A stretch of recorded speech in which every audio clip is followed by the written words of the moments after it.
শুনো বাতিজা, কবিতা শুনো। এটার নাম কি জানো? গাণিতিক পদ্য।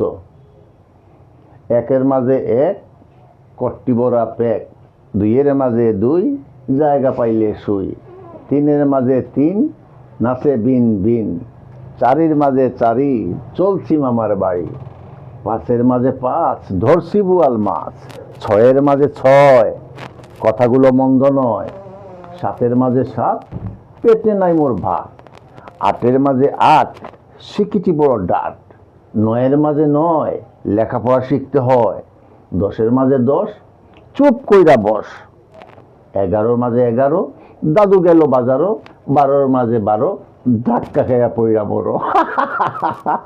কি মজা, তাই না বাতিজা? মনে থাকবে তো? কি করছি? পড়তে হবে। লেখাপড়া না করলে জানবে না তো কিছু, সবাই তখন এগিয়ে যাবে, তুমি রবে পিছু। বুঝতে পারছো? এই জন্য পড়ালেখা করতে হবে, চুপ করে বসে থাকতে হবে। আর দাদুর সাথে দাদুর মতো করে বাজারে যাওয়া যাবে না। বাজারে গেলেই ওই যে বলছি, ধাক্কা খেয়ে পড়তে হবে, হাত পা ভাঙবে, অথবা দুষ্ট লোকের পাল্লায় পড়বে। একদম না, রাস্তায় যাওয়া যাবে না। বাসায় বসে বসে পড়াশোনা করতে হবে।